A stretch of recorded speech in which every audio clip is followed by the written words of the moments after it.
निताय निताय गौर हरि बोल। हरि बोल। हरि बोल निताय गौर हरि बोल। जय प्रभुपद। प्रभुपद। प्रभुपद। शिला गुरुदेव।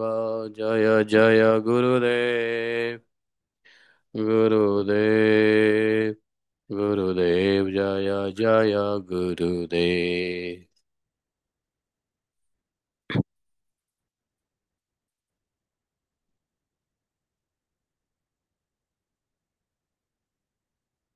ओम नमो भगवते वासुदेवाय। ओम नमो भगवते वासुदेवाय।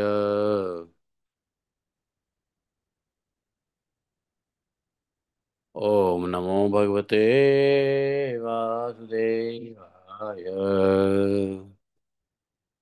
नारायणं नमस्कृत्यं नरं चैव नरोत्तमं देवीं सरस्वतीं व्यासं ततो जयमुदीरयेत्।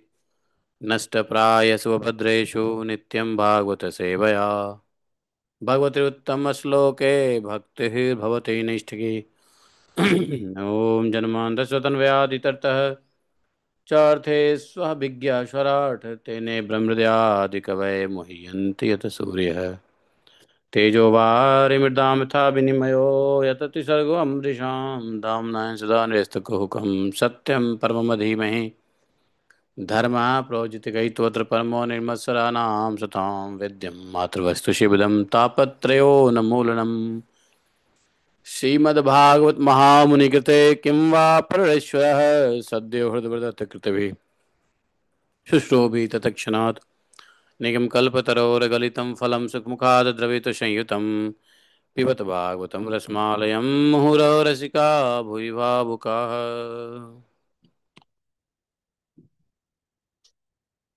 अहं सर्वस्य प्रभवो मत्तः सर्वं प्रवर्तते इति मत्त्वं भजन्ते मां बुधा भावा समन्विता मच्चित्ता मद्गतप्राणा बोधयन्तः परस्परं कथयतश्च मां नित्यं तुष्यन्ति च रमन्ति च तेषां सततयुक्तानां भजतां प्रीतिपूर्वकं ददामि बुद्धियोगं तं येन मापुयान्ति ते तेषामेवानुकम्पार्थम् अहम् अज्ञानजं तमः नास्यात्म भावस्थो ज्ञानदीपेन भाषता अहमेवासमेवाग्रे नान्यत् सतसत्वरं पश्चादमते तस्य एव शिष्येत स्वस्म्यहम् हरितेऽर्थं यत् प्रतीयेत न प्रतीयेत चात्मनि तद्विद्यादात्मनो माया यथा भासो यथात्मा यथा महान्ति भूतानि भूतेषु चावचष्यनो प्रविष्टान्यप्रविष्टानि तथा तेषु न तेष्वहम् एतावदेव जिज्ञासं तत्त्वजिज्ञासुनात्मना अन्यव्यतिरेकाभ्यां यत् स्यात् सर्वत्र सर्वदा हरे कृष्ण कृष्ण कृष्ण हरे हरे हरे राम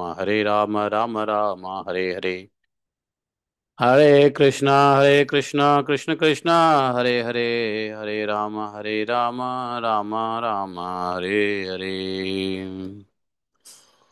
बोलिए ग्रंथा श्रीमद् भागवत महापुराण की जय। श्रील व्यासदेव भगवान की जय। श्रील सुखदेव गोस्वामी महाराज की जय। श्रील प्रभुपाद की जय। अपने अपने गुरु गौरांग की जय। जय जय श्री राधे श्याम। हरे कृष्ण हरे राम। आवाज आ रही है? नहीं आ रही है? तो आज हम लोग एकादश स्कंध के 10वें अध्याय पढ़ेंगे। कल 10वें अध्याय से एक भी श्लोक ना ले सके। हाँ, लेकिन कल 10वें स्कंध से हमने 2-3 श्लोक लिया था बलराम जी के ग्लोड़ी में। नहीं, तो कल बलराम भागवत हो गया था। आज भागवत महापुराण होंगे। और हम लोगों का शिव पुराण भी संपन्न हुआ था कल। कल अंतिम दिन बहुत आनंद आया शिव पुराण में, जब उपमन्यु जी ने भगवान कृष्ण के पूछने पर योग के विधियों को बताया। एग्जैक्टली वही बातें जो पतंजलि ने कहा। अष्टांग योग, ध्यान क्या है, प्राणायाम क्या है, समाधि कितने प्रकार का होता है, यम नियम आसन प्राणायाम वगैरह सब बताया। और उसमें बहुत सीक्रेट बात भी बताया उन्होंने, किसकी आवृत्ति कितनी बार करनी चाहिए। और बहुत प्रैक्टिकल था वो। मतलब ऐसा नहीं है कि इस युग में भी किया जा सकता था, किया जा सकता है। तो तो उसमें एक बहुत अच्छी बात हमको मिल गया कल, जो हम सोच रहे थे कि इसका क्या नाम दें। तो वो और मैं सोच रहा था कि इस प्रकार से करना ऑथेंटिक है कि नहीं है। लग तो रहा था ऑथेंटिक है, लेकिन हमें शास्त्र का प्रमाण नहीं मिल रहा था। कल प्रमाण मिल गया। जैसे हम लोग प्राणायाम में उन्होंने दो प्रकार के प्राणायाम बताया। दो दो टू काइंड्स ऑफ प्राणायाम। तो उसमें एक बताया सगर्भा और अगर्भा। सगर्भ प्राणायाम, अगर्भ प्राणायाम, ये शिव पुराण की बात बता रहा हूँ। कल अंतिम चैप्टर में पढ़ा। लास्ट के 4-5 चैप्टर्स जो कल बच गए थे हमने कंप्लीट किया। तो उसमें सगर्भ प्राणायाम बताया, अगर्भ प्राणायाम बताया। अगर्भ प्राणायाम क्या होता है? जिसमें प्राणायाम करते हैं लेकिन कोई मंत्र नहीं होता है, वो अगर्भ है। और सगर्भ प्राणायाम बताया जिसमें मंत्रा चांटिंग है। तो मंत्रा चांटिंग के साथ साथ, मतलब आप मन में मंत्र बोल रहे हो या मुंह बंद करके जिह्वा से मंत्र का उच्चारण कर रहे हो, मुंह खुला हुआ नहीं है। और इस प्रकार से जो मंत्र के साथ प्राणायाम है, उसको उन्होंने सगर्भा बोला। और ये उपमन्यु कौन है? Upamanyu is none other than Shiva himself. तो ये तरीके से शिव जी का ही ज्ञान है। तो अगर्भा और सगर्भा, तो सगर्भा में बताया कि मंत्र के साथ जो प्राणायाम होता है सगर्भा होता है, और मंत्र के बिना जो प्राणायाम होता है अगर्भ होता है। कुछ लोग करते हैं ना, काउंटिंग के साथ करते हैं, 1 2 3 4 5 6 7, इनहेल, होल्ड 1 2 3 4 5 6 7, एक्सहेल 14, 1 2 3 4 5 6 7 8 9 10 11 12 13 14। तो संख्या के साथ या बिना संख्या के प्राणायाम को अगर्भ प्राणायाम बताया। और सगर्भ प्राणायाम बताया जो प्राणायाम मंत्र के साथ है। तो हम सोच रहे थे कि हम महामंत्र के साथ जो प्राणायाम करते हैं उसका कुछ शास्त्रिक संबंध है क्या। तो वैसे योग की किताब में मंत्र के साथ प्राणायाम तो कहीं नहीं बताया है, लगभग लगभग। लेकिन मंत्र, हाँ, एक जगह बताया था, गायत्री मंत्र के साथ प्राणायाम कर सकते हैं। लेकिन ये शब्द हमने कल पहली बार सुना, अगर्भ प्राणायाम, सगर्भ प्राणायाम। तो ये बहुत अच्छी बात उपमन्यु से सुनने को मिला। ये बात भगवान कृष्ण के पूछने पे उपमन्यु जी बता रहे हैं श्री कृष्ण को, योग का ज्ञान दे रहे हैं, योगेश्वर को योग का ज्ञान दे रहे हैं। खैर, भगवान नरलीला में हैं, कुछ भी कर सकते हैं। जब गुरु से पढ़ाई कर सकते हैं तो फिर योग की शिक्षा क्यों नहीं ले सकते उपमन्यु से। तो और फिर उन्होंने भी बताया प्राणायाम के प्राणायाम प्राणायाम कौन सा, वाकई में प्राणायाम होता क्या है। तो उन्होंने बताया प्राणायाम तीन ही है, पूरक, रेचक, कुंभक, जो हमारे भागवतम में भी 2-3 जगह पर नारद जी ने बताया है। ध्रुव महाराज को बताया है और कई लोगों को बताया है। तो रेचक, पूरक, कुंभक। और इसको कपिल देव भगवान ने अपनी माता देवहूति को ही बताया था अष्टांग योग में। तो वही है, कल उन्होंने शिव शिव पुराण में भी कहा कि ये रेचक, पूरक, कुंभक है। और इसकी आवृत्तियां दिया उन्होंने कि 12 प्राणायाम। अच्छा, उन्होंने ये कह दिया कि सगर्भा प्राणायाम अगर्भा से कहीं अधिक अच्छा होता है। और प्राणायाम के साथ मंत्र का जो पावर है, कहते हैं 100 गुना बढ़ जाता है। पावर, बेनिफिट्स 100 टाइम्स बढ़ जाता है। मंत्र चलो माला तो एक ही होगा, एक काउंट होगा, लेकिन वो 100 काउंट के बराबर पावरफुल होगा, ऐसा बताया। क्योंकि वो मानसिक जप में आ जाता है। क्योंकि हम सिर्फ श्वास लेते हैं और मन ही मन जीवा को हिला के थोड़ा मंत्र भी ऐड करते हैं, तो मानसिक जप हो गया। तो यहाँ पे उन्होंने सगर्भा मंत्र को 100 गुना फायदेमंद बताया। यही बात सनातन गोस्वामी लिखते हैं हरिभक्ति विलास में, कि बासिक बाचिक से 10 गुना ज्यादा उपांशु, उपांशु से 10 गुना ज्यादा मानसिक, तो कितना हो गया? तो मानसिक बोलने से मानसिक में 10 गुना ज्यादा फल हो गया। तो काउंट एक ही होगा, महामंत्र काउंट मतलब एक ही माला होगा, लेकिन that will be equal to 100 rounds का पावर उसमें रहेगा। भाई एक ही माला में अगर 10 माले का बेनिफिट मिल जाए तो कोई कम है क्या? तो ये बात वहां भी हमको मिला, कुछ नई चीज। इतने सारे योग की पढ़ाई करने के बाद ये दो शब्द अभी तक हमने नहीं सुने थे जो शिव पुराण से सुना, अगर्भा प्राणायाम, सगर्भा प्राणायाम। और सुना तो दिमाग में हृदय में अंकित हो गया, लिखने की जरूरत तो थी नहीं। तो ये सब योग शास्त्र के बारे में बताया उन्होंने। फिर हमको लगा कि हम जो प्रैक्टिस कर रहे हैं, करवा रहे थे या हम कर रहे हैं, वो भी सही प्रैक्टिस है। तो एग्जैक्टली सही प्रैक्टिस चल रहा था। उसके बाद देखो पूरे शिव पुराण जो लोग नहीं सुन पाए हैं, मैं अपने निचोर अंडरस्टैंडिंग शिव पुराण, मैं भी शिव पुराण पहली बार पूरा शिव पुराण पढ़ा हूँ।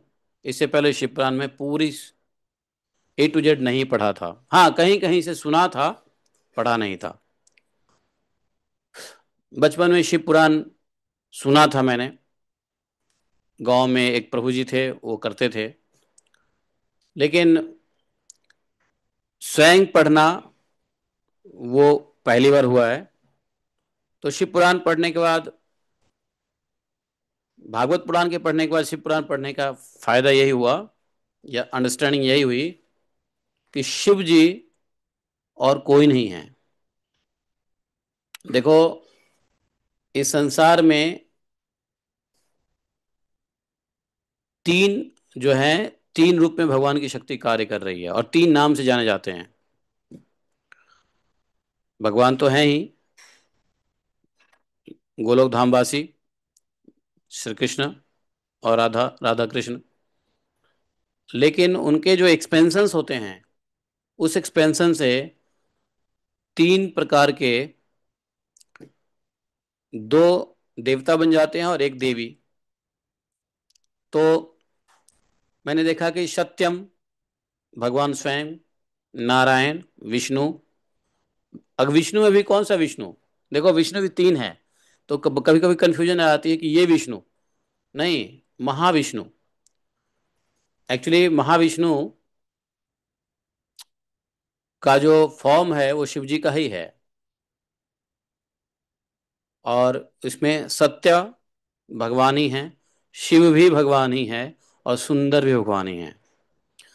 तो सत्य से नारायण जो सत्यनारायण कहलाए, शिवम से सदाशिव जो शिव कहलाए बाद में, और सुंदरम, सुंदरम से कौन कहलाए?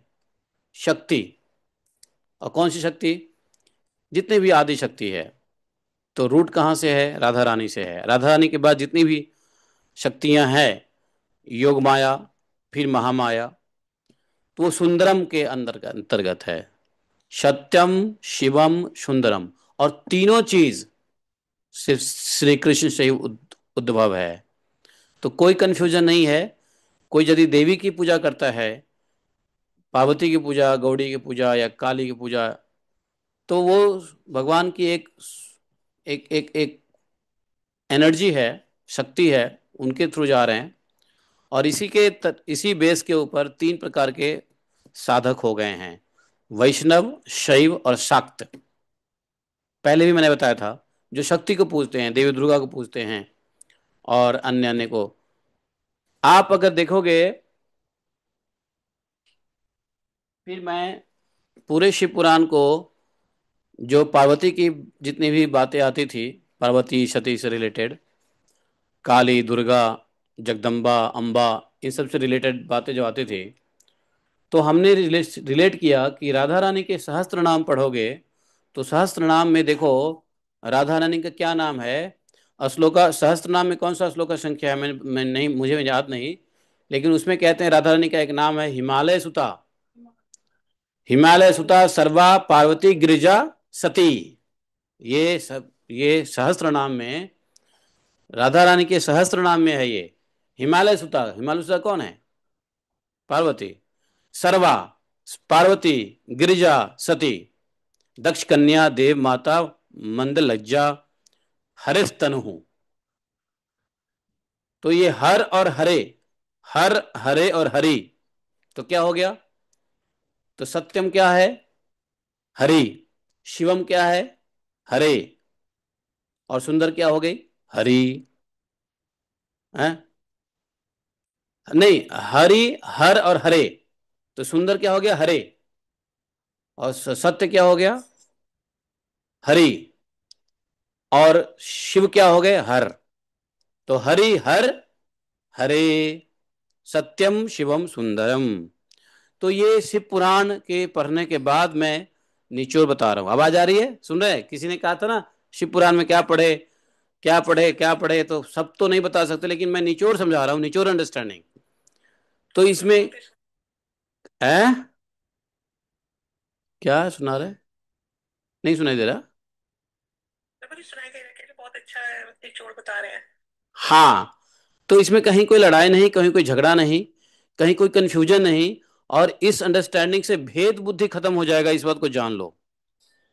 इस बात को जान लो, भेद बुद्धि बिल्कुल खत्म हो जाएगा, है ना?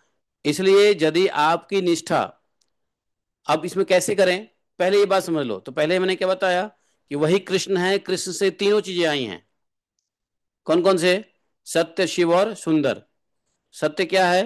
हरि। शिव क्या है? हर। और सुंदर क्या है? हरे। हरे मतलब क्या? शक्ति। हरे कृष्ण क्या बोलते हैं? शक्ति है ना। और इमीडिएट शक्ति, आद्य शक्ति कौन? राधा रानी। और वहां से सभी एक्सपेंशन होते हैं। ठीक है? तो हरिहर हरे, यही है सत्य शिव सुंदर।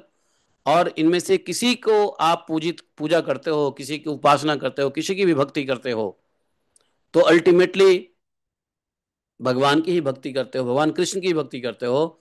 इसमें कोई अप्रत्यक्ष की भी बात नहीं है, प्रत्यक्ष भगवान की ही भक्ति हो रही है। लेकिन इस भक्ति में कहां पे छिद्र आ जाता है, जहां से भक्ति नाश हो जाती है? भेद बुद्धि। जैसे ही हम किसी देवी को भक्त को कह देखते हैं, तो हमारी भेद बुद्धि चालू हो जाती है। शिव के भक्त को बोलते हैं, हमारी भेद बुद्धि चालू हो जाती है। हम विष्णु भक्त, शिव भक्त, विष्णु भक्त को देखेगा, वहां भेद बुद्धि चालू हो जाता है। नहीं, अर्जुन जो कृष्ण थे, भगवान शिव के अवतार हैं। नहीं नहीं, नहीं नहीं, कृष्ण विष्णु के अवतार हैं। हिंदू लड़ेगा, है इस तरीके से। वैष्णव जो है ना, कहेगा नहीं वो तो विष्णु के अवतार है, कहेगा नहीं शिव के अवतार है। बट एक्चुअली भगवान की माया से मोहित ज्ञान लेकर के सब पड़े हुए हैं। ना वो शिव के अवतार है, ना मोहित, ना भगवान के अवतार है, वो स्वयं अवतार ही है। बल्कि शिव और विष्णु दोनों भगवान कृष्ण से आए हैं। तो इसमें अब बात आती है कि मैं क्या करूं? मेरी तो श्रद्धा राधा माधव में है, मेरी श्रद्धा श्याम सुंदर में है, मेरी तो श्रद्धा गौरी शंकर में है, मेरी तो श्रद्धा दुर्गा देवी में है, मेरी श्रद्धा इसमें है, उसमें। देखो, अगर अपने गुण कर्म के मुताबिक, भगवान ने गीता में कहा है कि मैं भक्तों को जहां जैसी उसकी श्रद्धा होती है, मैं उसका वहीं पे आरोपित कर देता हूं। Let us find out that श्लोक है प्रभु, बेटर है वो श्लोक निकालो। याम याम श्रद्धा क्या है वो? कौन सा श्लोक है वो, दिनेश प्रभु? वो कौन सा श्लोक है? हाँ, जिसमें भगवान कहते हैं, चैप्टर 7 में है। हाँ, तो 7वें अध्याय का कौन सा श्लोक है ये बताओ? ये भी बताओ। 7वें अध्याय के वो श्लोक में देख लो। तो 7वें अध्याय का वह श्लोक है,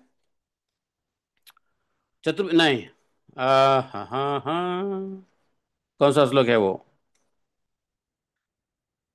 हाँ, यम यम वापि स्मरण भाव तजितरं कलेरं तम तम तमेव एपि। यही है प्रभु? नहीं नहीं नहीं, ये नहीं है। 8.6 का है ये प्रभु। 8.6? हाँ प्रभु। हाँ, देख लेते हैं। 8.6 हो सकता है कि 7 चैप्टर भ्रमित हो रहे हो। 8.6 में निकालो, देखो। 8.6 है। नहीं नहीं नहीं, ये नहीं, ये नहीं, ये नहीं, ये नहीं, ये तो दूसरा है, ये तो ठीक है। नहीं नहीं नहीं, ये नहीं, ये नहीं। जिसकी श्रद्धा जिसमें होती है, मैं उसको उसी में उसकी श्रद्धा को और आरोप सुदृढ़ आरोपित कर देता हूँ। वो मैं आपको बता देता हूँ कौन कैसे हैं। हाँ, 721। हाँ, 721 है। नम ओके, चलो 21 श्लोक में देख लो क्या लिखा हुआ है, वो भी देख लेते हैं। हाँ। अनुभक्ता श्रद्धाच्युत अच्छति तस्य त्याचलम श्रद्धा तामेव। यस, यस, ये यो यो माम। हाँ, यो यो याम याम तनुम भक्त्या श्रद्धया अर्चितुम इच्छति तस्य तस्याचलाम श्रद्धाम तामेव विद दधामि हम। विद दधामि हम, विद मतलब क्या? ज्ञान। विद मतलब ज्ञान। उसी में मैं उसको बुद्धि दे देता हूं। हाँ, जो जो सकाम भक्त जिस जिस देवता के स्वरूप को श्रद्धा से पूजना चाहता है, उस भक्त की श्रद्धा को मैं उसी देवता के प्रति स्थिर कर देता हूं। अगर कोई शिव जी के रूप को पूजना चाहता है, हालांकि शिव जी देवता नहीं है, शिव जी स्वयं क्या है? महादेव हैं वो, है ना। देवों के देव महादेव हैं। और अगर कोई देवी की पूजा करता है तो वो क्या है? स्वयं महादेवी है ना। तो कहने का मतलब यह है कि नेक्स्ट भी इसी से रिलेटेड है। हाँ बिल्कुल, उसमें क्या है, वह पुरुष जो श्रद्धा से युक्त होकर उस देवता की पूजन करता है, उस देवता से मरे उस देवता से मेरे द्वारा ही विधान किए हुए उन इच्छित भोगों को निस्संदेह प्राप्त करता है। तो यहाँ पे भगवान ने जो कहा कि यदि आपके सकाम भक्त जो होते हैं, सकाम भक्त को जिस जिस स्वरूप और रूप में वह पूजा करना चाहता है, अपनी इच्छा से, अपनी सकामता से, अपनी कामता से, कामना से, तो भगवान कहते हैं कि मैं उस भक्त की श्रद्धा उसी के प्रति स्थिर कर देता हूं। अब किसी की श्रद्धा मान लो देवी में है, किसी की श्रद्धा शिव जी में है, किसी की श्रद्धा दुर्गा देवी में है, किसी की श्रद्धा विष्णु जी में है, या किसी की श्रद्धा अन्य अन्य देवी देवता में भी हो सकता है। तो तात्पर्य यह है कि यदि वो ऐसे व्यक्ति, मान लो कोई दुर्गा के भक्त हो, वो यदि शिव लिंग को देखें, शिव पार्वती को देखें, या शिव जी के प्रतिमा को देखो, लिंग को देखो, तो उसी में अपने आराध्य को देखो। और यदि कोई शिव का भक्त विष्णु मंदिर में जाता है तो विष्णु के अंदर में ही अपने आराध्य को देखो। है कि नहीं? ये भेद नहीं करना चाहिए, बल्कि उसी के अंदर अपने आराध्य को देखो। कोई राम का भक्त है तो कृष्ण के अंदर ही राम के अपने आराध्य को देखो, वही दर्शन हो जाएंगे। तुलसीदास जी के साथ ऐसा ही हुआ ना। तुलसीदास जी बहुत आसक्त थे श्री सीताराम जी के विग्रह से। ब्रज में आए, उनको श्री सीताराम का विग्रह कहीं नहीं मिला, लेकिन भगवान ने राधा माधव के विग्रह में ही श्री सीताराम का विग्रह उनको दिख गया। है कि नहीं? तो बजाय भेद बुद्धि के उसी में अपने इष्ट को देखो, इससे भक्ति बढ़ेगी, श्रद्धा बना रहेगा। और यदि अपने इष्ट को लेकर के भेद बुद्धि करोगे तो ऐसे जो जिस श्रद्धान्वित भाव के, भक्ति भाव के लोग हैं, वो अपने भक्ति से गिर जाएंगे। बहुत कठिन परिश्रम करना पड़ेगा दोबारा उठने के लिए। खासकर शिव और वैष्णव को, दोनों को सतर्क रहने की आवश्यकता है। क्योंकि शिव पुराण में मैंने पढ़ा, जहां कहीं भी जो कुछ भी लिखा हुआ है वो सब भगवान कृष्ण से मिलता जुलता है। तो शिव पुराण के, सिर्फ शिव पुराण के लोग जो फॉलोअर्स हैं, या जो शैव हैं, उनका श्रद्धा हो जाए कि नहीं शिव ही भगवान है। क्योंकि उसमें भी कल भी हमने पढ़ा कि शिव जी ही चार रूप में आते हैं। उसमें भी लिखा हुआ है वासुदेव, अनिरुद्ध, प्रद्युम्न, ये चतुष्व्यूह में आते हैं। ये कल भी हमने पढ़ा शिव पुराण के अंदर में, सेकंड लास्ट चैप्टर में। अब हम लोग जानते हैं कि भगवान कृष्ण का ये चतुर्व्यूह है। तो जो शिव कहा जा रहा है वो शिव कौन है? अरे भगवान कृष्ण से कोई बड़ा शिव हो सकता है क्या? भगवान कृष्ण से बड़ा कोई भोला हो सकता था? है ना। ऐसा कौन सा गुण है जो भगवान कृष्ण के अंदर नहीं है? चौराग्रहम है, भोलाग्रहम है, शिवाग्रहम है। हैं, सब कुछ के अग्रगणी है वो। है।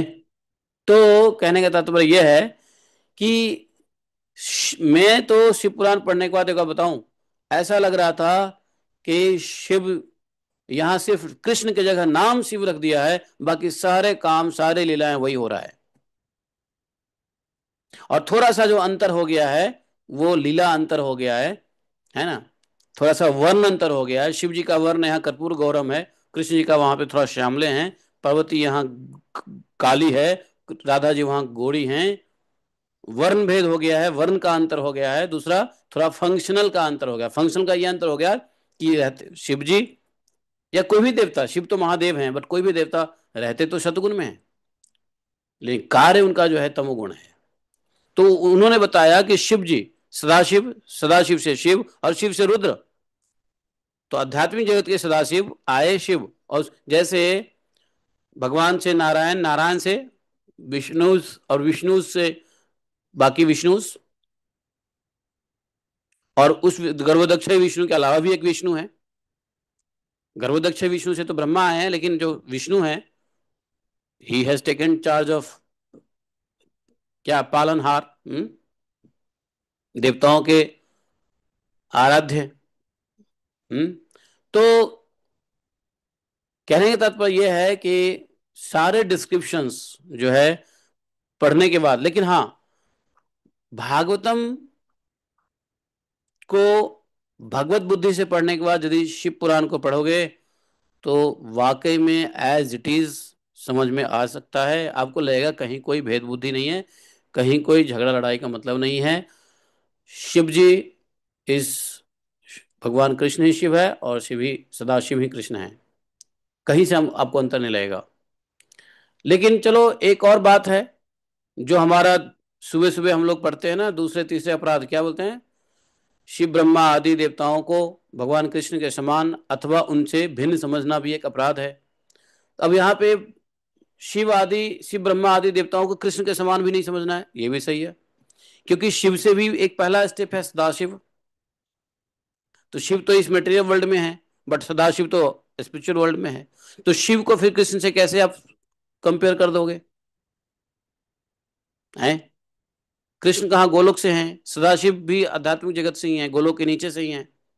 और शिव जो है वो माया जगत में आए हैं अपना फंक्शन करने के लिए। तो शिव ब्रह्मा आदि देवताओं को श्री कृष्ण के समान या उनसे भिन्न समझना, भिन्न इसलिए नहीं समझो क्योंकि सब उन्हीं के अध्यक्षता में काम कर रहे हैं, इसलिए भिन्न नहीं समझना है। और समान इसलिए नहीं समझना है कि उनका ऐश्वर्य भगवान कृष्ण के बराबर नहीं है। भगवान कृष्ण कहीं अधिक ऐश्वर्यशाली है, सर्व संपन्न ऐश्वर्यशाली है। बाकी देवता इसलिए भिन्न नहीं है क्योंकि सब भगवान कृष्ण के इशारे पे कर रहे हैं। भगवान कृष्ण के प्रेसिडेंसी में, अध्यक्षता में सभी देवताएं कार्य करते हैं, इसलिए भिन्न भी नहीं समझना है। जैसे एक राजा है या एक मिनिस्टर, मान लो आज के डेट में मिनिस्टर, राजा तो खत्म हो गया, मिनिस्टर। तो मिनिस्टर का जो पीए है, उसको आप मिनिस्टर से अलग देखते हो? नहीं ना। अगर मिनिस्टर कुछ चाहे तो वो भी कर सकता है, नहीं कर सकता है? और मिनिस्टर के बराबर भी आप नहीं कह सकते हो, क्यों? क्योंकि उसने इलेक्शन नहीं जीता है। वो इलेक्शन जीता तो नहीं है, वो तो एक पोस्ट है उसको। नहीं। तो आप प्राइम मिनिस्टर के सेक्रेटरी को प्राइम मिनिस्टर से अलग भी नहीं देख सकते हो, लेकिन प्राइम मिनिस्टर के बराबर भी नहीं देख सकते हो। बराबर है कि नहीं बराबर है? यस और नो, समझे कि नहीं समझे? या shall I give you other other example? है कि नहीं? तो इसी प्रकार से देवी देवताओं को, शिव ब्रह्मा आदि देवताओं को भगवान कृष्ण से भिन्न भी नहीं देखना है, और भगवान कृष्ण के समान भी नहीं समझना है। समान भी समझ लेना अपराध हो जाता है, और उनसे अलग समझ लेना भी अपराध हो जाता है, क्योंकि सब उनके ही मार्गदर्शन में कार्य कर रहे होते हैं। तो वो भी कंफ्यूजन, ठीक है, इजी है, वो भी अपराध नहीं होगा। अब समझ में आ गई? तो इसलिए बहुत सारी चीजें देखने को मिलता है। और दूसरी बात ये कि फिर भगवान शिव ने रुद्र का अवतार लिया, जो ब्रह्मा जी से आए। लेकिन ब्रह्मा जी से पहले शिव आए, लेकिन शिव का ही अवतार रुद्र जो है वो ब्रह्मा जी से आए। तो ये सब घनचक्कर नहीं है, ये सब समझने की बात है। जब खुले हृदय से भक्ति भाव से पढ़ेंगे समझेंगे तो समझ में आता है कि अच्छा। कोई कहते हैं अरे ब्रह्मा से बड़ा शिव कैसे हो गए, भागवत में लिखा है कि ब्रह्मा के भृकुटी से निकले हैं, तो ब्रह्मा के भृकुटी से निकले हैं लेकिन शिव नहीं है, वो शिव के अंश रुद्र हैं, वो दूर होते हुए निकले हैं। तो शिव कौन है? तो फिर शिव जो है ब्रह्मा और विष्णु से, विष्णु के कम समकक्ष हो सकते हैं। लेकिन फिर इन इन रुद्र के ऊपर ब्रह्मा, ब्रह्मा से ऊपर गर्भोदक्ष विष्णु।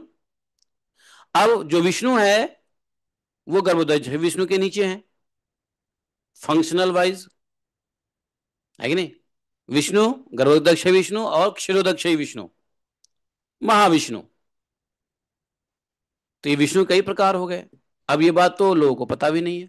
बहुत सारे हिंदू को, सनातनी को विष्णु के प्रकार भी नहीं पता होता है। महाविष्णु कौन है, हाँ, क्षीरोदय राधे, क्षीरोदक्ष विष्णु कौन है, गर्भोदक्ष विष्णु कौन है, विष्णु कौन है।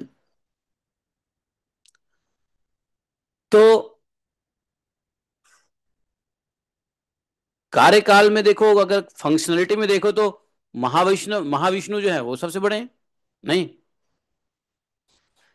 महाविष्णु से भी ऊपर देखोगे तो इस प्रकार से ये कार्य भेद, काल भेद और कार्य भेद, इसको बोलते हैं उपादान कार्य, उपादान करण भेद। कौन किसका उपादान है? जैसे जैसे वायु, वायु किसका उपादान है? वायु आकाश का उपादान है। और वायु किसका उपादान है? अग्नि का। अग्नि किसका उपादान है? जल का। जल किसका उपादान है? पृथ्वी का। नहीं, तो ये सब उपादान कारण कार्तित्व रूप में जो कार्य के लिए आते हैं, उसमें उसको समझना पड़ेगा, तब भेद बुद्धि नहीं होगी। नहीं तो इतनी लड़ाई और इतना भेद बुद्धि, इतना ईर्ष्या, इतना द्वेष, ये ठीक नहीं है। तो अज्ञानता में ये सब होता रहता है, समझे? तो धीरे धीरे धीरे धीरे समझते समझते समझते समझते, तो कोई अगर, अब मैं एक बार बता दूं कि वास्तव में शास्त्र के अध्ययन नहीं करेंगे तो ये सब कंफ्यूजन बनी रहेगी ही रहेगी, नहीं जाने वाला है कंफ्यूजन। शिव भक्ति की जो प्रैक्टिस है उससे हमको प्रॉब्लम होगा, हमारी प्रैक्टिस से देवी के भक्तों को प्रॉब्लम होगा, हमारी प्रैक्टिस से वेदांत को प्रॉब्लम होगा, वेदांत वाले को हमसे प्रॉब्लम होगा, है ना? जबकि हम लोग ने देखा है कि गुरु क्या करते हैं, जहां से भी दीक्षा आप लेते हो, गुरु उस मार्ग का, पूरी साधना का विधि बताते हैं। अलग मार्ग, अलग गुरु, अलग साधना। और ये अपने अपने कर्म, विचार, श्रद्धा और सकाम भाव से अलग अलग मार्ग मिलता है। किसी को शैव मिलता है, किसी को वैष्णव मिलता है, किसी को दुर्गा मिलता है, किसी किसी को पहले कुछ मिलता है बाद में कुछ और हो जाता है। जैसे देखो हम लोग बचपन से क्या पूछते आ रहे थे, देवी दुर्गा, फिर शिव जी, शिव जी के बाद गायत्री उपासना, गायत्री उपासना के बाद भगवान कृष्ण विष्णु तत्व में आ गए। नहीं, तो ये कभी कभी कई जीवन लग जाता है, लेकिन कभी कभी एक ही जीवन में कृपा हो जाती है। आप सबको भी कृपा हुई है कुछ समझने का, सुनने का। नहीं, उस परम तत्व को तक पहुंचने के लिए कई जन्म लग जाते हैं। कुछ छोटे मोटे देवता से आगे बढ़ता है, धीरे धीरे धीरे धीरे धीरे शीर्ष सदाशिव, और फिर जाकर के कहीं गोलोक धाम तक पहुंच पाएगा, वहां की ज्ञान ले पाएगा, कृष्ण को समझ पाएगा, कृष्ण तत्व को समझ पाएगा। न उलझन है, न कंफ्यूजन है। तो यहां पर शिव पुराण के अंतर्गत देखोगे तो शिव जी की लीला कथा है, उसमें ज्ञान भी है। आ, और बहुत संक्षेप है ये। वास्तव में शिव पुराण तो 1 करोड़ श्लोकों का था, जिसको इन्होंने 25,000 श्लोकों, 24,000 श्लोकों में संक्षेप कर दिया। अब कहोगे कि शिव पुराण पढ़े हो, भागवत पुराण पढ़े हो, दोनों में आनंद किधर आएगा? तो वास्तव में जो परम आनंद है वो तो महाभागवत, श्रीमद् भागवतम में ही है। क्योंकि वो रसमालयम कहा गया है। शिव पुराण में बहुत ज्यादा आपको टेस्ट आएगा। कोई बहुत ज्यादा गृहस्थ है, अटैच है, गृहस्थ में अटैच है, तो शिव पुराण की कथाएं थोड़ा ज्यादा आनंद आएगा। इसमें घर है, गृहस्थी है, बाल है, बच्चे हैं, है ना, एक फैमिली है, शिव फैमिली है ना। भगवान स्वयं शिव एक वेल एस्टेब्लिश्ड फैमिली की तरफ कार्य करते हैं, है कि नहीं।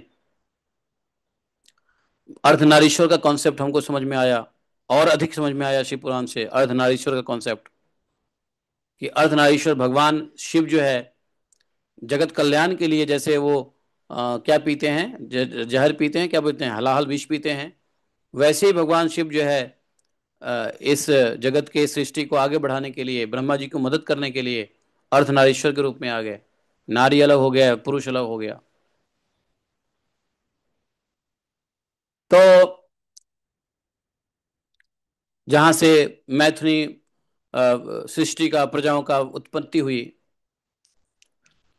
ऐसे बहुत सारे चैप्टर्स हैं। फिर उसमें तो ये जो थोड़ा सा बहुत सारे स्टोरीज हैं जिसमें पढ़ने में बहुत आनंद तो नहीं आ रहा था, लेकिन पढ़ इसलिए रहे थे कि जानना है बस। तो भागवतम के टेस्ट के बाद वाकई में बाकी कोई भी चीज ले लो तो टेस्ट तो भागवतम जैसा नहीं आता है। वो तो परम आनंद आता है, बहुत हाईली टेस्टफुल होता है, रसमालयम होता है। भागवतम को 10 बार ही पढ़ोगे तो आपको उबन नहीं होगी, और नहीं होना भी चाहिए। वो शुद्ध भगवान का नो, क्या कहते हैं वो, अहैत की प्रतिहता।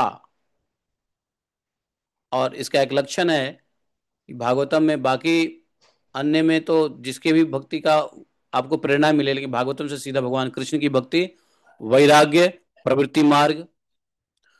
लेकिन शिव पुराण के अंदर में दोनों मार्ग बताया, निवृत्ति भी बताया, प्रवृत्ति भी बताया, लेकिन ज्यादा फोकस प्रवृत्ति मार्ग में है।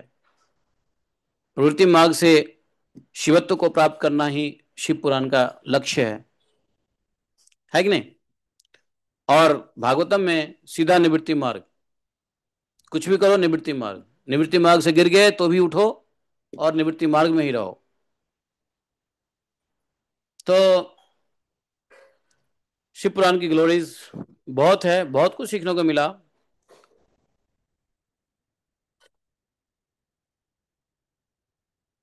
चलिए, अब क्या होता है, ये गृहस्थी क्या है, प्रवृत्ति मार्ग है। विषय भोग करते हुए भगवत भजन प्रवृत्ति मार्ग है ना। विषय भोग करते हुए भगवत भजन, विषय भोग को त्याग करके भजन करना हो निवृत्ति मार्ग है। तो यहाँ पर जो है, अब हम लोग को 1 महीना, कहते हैं ना 21 दिन अगर कुछ पढ़ लो तो वो आदत बन जाती है। तो अब तो रोज कुछ अलग पढ़ने की, भागवतम से भी अलग पढ़ने का कुछ आदत बन गया है। तो मैं सोचता हूँ कि अब महाभारत शुरू कर देते हैं। समय है कि आज से ही महाभारत शुरू कर देते हैं। शाम को बैठेंगे, कभी 7 बजे, कभी 8 बजे, कभी 6 बजे, जैसे ही समय मिलेगा। मेरे ख्याल से 7 बजे विल बी आइडियल टाइम। मुझे चैतन्य चरणामृत पहले करवा दो महाभारत से। चैतन्य चरणामृत किया हुआ है, क्यों नहीं किया हुआ है, बहुत पहले किया था।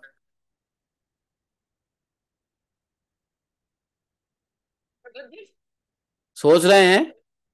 रात्रि का टाइम रहता है। प्रभु जी फिर रिकॉर्डिंग कर दीजिए प्रभु जी, प्लीज। आप लोगों को सुनने की आवश्यकता नहीं है, जो मैं पढ़ूंगा उसके अगले दिन थोड़ा बता दूंगा। कितनी आवश्यकता है, लेकिन मैं सबके टाइम के मुताबिक, सबके सिचुएशन के मुताबिक मैं अपने को नहीं बदल सकता हूँ। आपको मेरे मुताबिक चलना हो तो चलो, क्योंकि आपका टाइम जोन अलग है, आपके कार्यक्रम अलग है। किसी के साथ कोई प्रॉब्लम होगा, किसी के साथ कोई प्रॉब्लम होगा। तो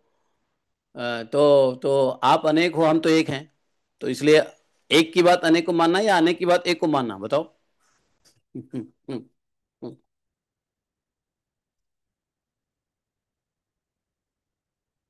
रिकॉर्डिंग में बहुत झमेला है, अभी बता दूं। अभी हमारे साथ एक और प्रॉब्लम हो गया है कि मेरा मैकबुक एयर, जहां से रिकॉर्डिंग हो रही होती है, मैकबुक एयर में आ गया है प्रॉब्लम।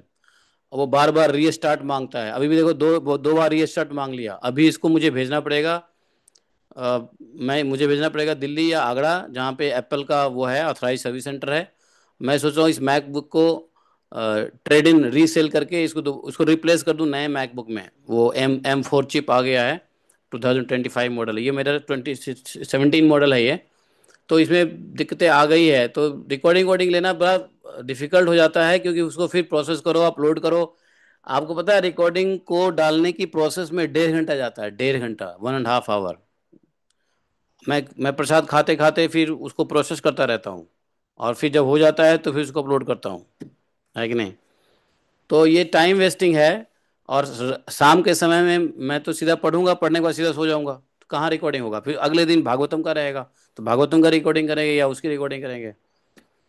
तो ये थोड़ा मेरे लिए डिफिकल्ट होता है रिकॉर्डिंग का। I am single person, I have no assistant, समझे आप? तो इसलिए इस चीज़ को अगर मैं कोशिश करूंगा, मैं मना नहीं कर रहा हूँ, कोशिश करूंगा, यदि कर पाया तो बढ़िया है। मैं महाभारत इसलिए पढ़ना चाहता हूँ क्योंकि महाभारत के थ्रू वेद व्यास जी ने एक ऐसा काव्य दिया है जो पूरा वेद का ज्ञान उसके अंदर है। वेद हम नहीं पढ़ सकते क्योंकि हम कलौ शूद्र संभवा हैं, है ना? तो संभावित रूप से कलयुग में हम शूद्र ही हैं, तो वेद हम पढ़ नहीं सकते हैं, समझ नहीं सकते हैं, और वेद अवेलेबल भी नहीं है। तो सारे वेद का जो निचोड़ है महाकाव्य महाभारत है। तो अब इच्छा हो रही है कि महाभारत को डीप रूट में जाकर के पढ़ें। और अभी जो कल हमने आपको एक स्टोरी बताया था, जो अर्जुन कृष्ण के बारे में, जो बलराम जी के जयंती में कल बताया था ना, भगवान लक्ष्मण लक्ष्मण जी ने भगवान की कितनी रक्षा करी थी 14 वर्ष वनवास वनवास में, वो सोए नहीं थे। अब भगवान उनकी रक्षा के लिए आते हैं, वो रात को नहीं सोते हैं अर्जुन की प्रोटेक्शन के लिए। ये सब बातें कहाँ लिखी हुई है? ये सारी लीलाएं महाभारत से है। मैं कल द्रोण पर्व से आपको एक कथा सुनाया था, कल आपने सुना था ना ये भागवतम बलराम जयंती में। तो वो हमने द्रोण पर्व से सुनाया था। तो कहीं कहीं से कुछ पढ़ लिया वो अलग की बात है, तो कहीं कहीं से जो पढ़ा हुआ है वही इच्छा हो रही है कि नहीं, थोड़ा सिस्टमेटिकली जानने की इच्छा हो रही है।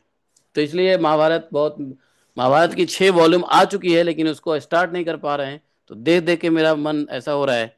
और ये अपॉर्चुनिटी नहीं खोना चाहिए, क्योंकि 1 महीने से पढ़ने की आदत हो गई है शिव पुराण, तो महाभारत तो शुरू कर ही देना चाहिए। इसलिए I will do as per my convenience, recording करने की कोशिश करूंगा, बट देन उस रिकॉर्डिंग को फिर डालना वालना ये टेंशन हो जाता है। तो फिर भी देखेंगे, कोशिश करेंगे, अगर नहीं हुआ तो सॉरी, बट हुआ तो गुड फॉर यू। तो आज हम लोग दशम स्कंद के हैं? तुम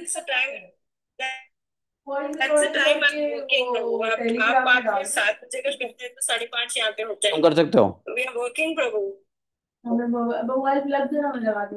क्या कर सकता हूँ? नहीं नहीं, मैं इसे पूछ रहा हूँ, तुम कर सकते हो रिकॉर्डिंग अपलोड? तुम्हारी जिम्मेदारी है, तुमको तो हम शुरू करेंगे कथा, तुम पढ़ना शुरू करेंगे, तुम रिकॉर्ड करो, तुम डालो, सब तुम्हारी जिम्मेदारी है फिर। क्या वीडियो की ऑडियो? जो कुछ भी करना चाहो तुम। मेरे लैपटॉप पे होगा रिकॉर्डिंग? कुछ भी करो, मुझे नहीं पता। लैपटॉप पे नहीं होगा। अभी मेरा मैकबुक भी खराब हो रहा है, मैकबुक एयर मेरे को बार बार ये स्टार्ट मांग रहा है। एक काम करो, तुम ना ड्राइवर के साथ चले जाओ आगरा, मेरे मैकबुक मैकबुक लेकर के। ये मैकबुक लेके तुम आगरा चले जाओ एक दिन, उसको बुलाता हूँ, ईवी से चले जाओ। हाँ, और ट्रेड इन में जाकर के इसको बोलो हमें रिप्लेस करना है, इसको नया दे देगा ये लेकर के, शायद 20-30 हज़ार रुपये इसका देगा, और नया दे देगा तुमको। 1,20,000 का आ रहा है नया, और इसके कुछ रिफंड आ जाएंगे बाकी। तो ये थोड़ा परेशान कर रहा है, इसकी वजह से बड़ी दिक्कत हो रही है मुझे मैकबुक। और मैकबुक के बिना मैं जिंदा नहीं रह सकता हूँ एटलीस्ट अगले 10 10 वर्ष तक, समाधि से पहले पहले। हाँ, ऊपर वाले, हाँ, उनके साथ चले जाएंगे ना। वो नरेंद्र क्या उसको समझ में आएगा, एटलीस्ट वो प्रभु जी रहेंगे तो साथ में। अरे मैं फोन पे रहूंगा ना यार, उसको क्यों ले जाओगे तुम? मैं फोन पे रहूंगा ना, नरेंद्र चला जाएगा तुम्हारे साथ, मैं फोन पे रहूंगा, है ना? चलो ठीक है। अभी 2-3 बार ये स्टार्ट ले लिया है, अब ज़्यादा खराब हो मैकबुक, इससे अच्छा है इसको सेल करो और दूसरा नया ले लो। अब हो भी गया 7-8 साल, 9 साल हो गया इसका, तो कितना इसका कितना जूस निकालेंगे। हरे कृष्णा। तो ये कह रही है कि ये रिकॉर्डिंग डालेगी, तो इसकी जिम्मेदारी है। लेकिन महाभारत जो है, ठीक है, जो कुछ भी करो तुम्हारे हेडेक है, सब पे होता है। हाँ टेलीग्राम में डाल देंगे, ये ऑडियो को एक फोटो लगा के वीडियो बना के डाल देंगे। होता है ना कुछ आप प्रोग्राम को लगे जब डाउनलोड करो इसको कल रेट होगा, नए नए जो इनका अपडेट आते हैं, करना चाहिए नहीं करना चाहिए। देखो मैक, वो तो मैकबुक में और ऑटोमेटिकली वो अपडेट नया नया वर्जन ले लेता है। खैर चलो बाद में देखेंगे इसके बारे में। वो अपडेट ले लिया, लेकिन मेरा मैकबुक 2017 है, तो जो लास्ट लास्ट ओएस है, एप्पल एप्पल का जो लास्ट मैकबुक का लास्ट ओएस है वो है मोन्टेरी। मोन्टेरी जो ऑलरेडी लोडेड, उसके बाद अपडेट ले ही नहीं रहा है ये। तो अभी तो आ गया बहुत ज़्यादा, लेकिन मोन्टेरी तक अपडेट लिया है। तो मेरे पास 12.7 वर्जन है, अब तो 14 भी आ गया है। तो इसको रिप्लेस कर देंगे, कोई बात नहीं है। अभी कितना दिन हो गया है, काफ़ी दिन हो गया है इसको, 8 8 9 साल हो गया है इसको चलाते चलाते। नहीं 17 में लिया था, कितने साल हो गए, 8 साल हो गए, यस। 2017 का है ये, मार्च 2017 में लिया था दुबई में। तो आज तो संडे है, कल देखते हैं, कल भेज दूँ, तुम जब चले जाओ। तो हम लोग महाभारत का शुरुआत करते हैं, और बहुत बहुत ही जबरदस्त, समझो महाभारत के एक चैप्टर से गीता निकलता है। महाभारत का एक पर्व के अंदर से 18 चैप्टर गीता है। तो गीता जैसी ज्ञान जब महाभारत से निकल रहा है, महाभारत के काव्य से, तो पूरी काव्य कितना सुंदर होगा। पूरा महाभारत काव्य कितना ज्ञान भरा होगा, जहां का 18 चैप्टर गीता इतना बड़ा ज्ञान देता है। तो समझो उस समुद्र, वह समुद्र कितना मीठा होगा, जिसका 18 ग्लास पानी इतना मीठा है। समझ सकते हो। तो इसलिए मोटिवेशन यही है, जानने की इच्छा यही है कि जिस समुद्र के 18 ग्लास पानी इतने मीठे हैं, उस समुद्र के बाकी जल कितना मीठा होगा। तो यह काव्य पढ़ेंगे, पूरा वेद पढ़ने के, कलयुग में शूद्रों के लिए वेद व्यास जी ने महाभारत की ही रचना की थी। श्री भगवान वाच, मयोदितेष्वहितः स्वधर्मेषु मदाश्रयः, वर्णाश्रम कुलाचारं कामात्मा समाचरेत्, अन्वीक्षेत विशुद्धात्मा देहिनां विषयात्मनां, गुणेषु तत्त्वध्यानेन सर्वारंभ विपर्ययम्, सुप्तस्य विषयालोको ध्यायतो वा मनोरथः, नानात्मकत्वाद् विफलस्तथा भेदात्मधि गुणैः। ॐ अज्ञानतिमिरान्धस्य ज्ञानाञ्जनशलाकया चक्षुरुन्मीलितं येन तस्मै श्रीगुरवे नमः। श्रीचैतन्यमनोभीष्टं स्थापितं येन भूतले स्वयं रूपः कदा मह्यं ददाति स्वपदान्तिकम्। वन्देऽहं श्रीगुरोः श्रीपत्कमलं श्रीगुरोन् वैष्णवांश श्रीरूपं सागरजातं सहगण्डगुणाथान्वितं तं सजीवं साद्वैतं सावधूतं परिजनसहितं श्रीकृष्णचैतन्यदेवं श्रीराधाकृष्णपादां सहगण ललिता श्रीविशाखान्वितांश्च। हे कृष्ण करुणा सिंधो दीनबंधो जगतपते गोपेश गोपिका कांतम राधा कांतम नमोस्तुते। तप्त कांचन गौरांगी राधे वृंदावनेश्वरी वृषभानुसुते देवी प्रणमामि हरिप्रिये। वाञ्छाकल्पतरुभ्यश्च कृपा सिन्धुभैव च पतितानां पाप्नेभ्यो वैष्णवेभ्यो नमो नमः। जय श्री कृष्ण चैतन्य प्रभु नित्यानंद, श्री अद्वैत गदाधर शिवासादि गौर भक्तबिंद, हरे कृष्णा कृष्ण कृष्ण हरे हरे, हरे राम राम राम हरे हरे। तो कथा चल रही थी, उद्धव जी को भगवान उपदेश दे रहे हैं। भगवान ने ये कहा था उद्धव जी को कि अब आप शांत मना हो जाइए, और सभी प्रकार के स्पृहा और कि सभी प्रकार के नाते रिश्तेदारी इस सब से आप उदासीन होकर के पृथ्वी पे घूमिए, आत्म ज्ञानी बन करके, अवधूत बन करके, निष्प्रिय होकर के। तो आगे भगवान कहते हैं कि उद्धव जी, मयोदितेश्व वहितः स्वधर्मेषु मदाश्रय, साधक को क्या करना चाहिए। साधक को यह करना साधक को ऐसा करना चाहिए कि सब तरह से भगवान कृष्ण के शरण में रहकर, भगवान के द्वारा उपदिष्ट अपने धर्मों का सावधानी से पालन करे। गीता में और पंचरात्र में, पांचरात्र और गीता दोनों में भगवान के उपदेश हैं। तो हर तरीके से भगवान के शरण में रह करके, भगवान के द्वारा जो उपदेश दिया गया है उसको पालन करते हुए, धर्म का सावधानी से भगवान के उपदेशों का पालन करें।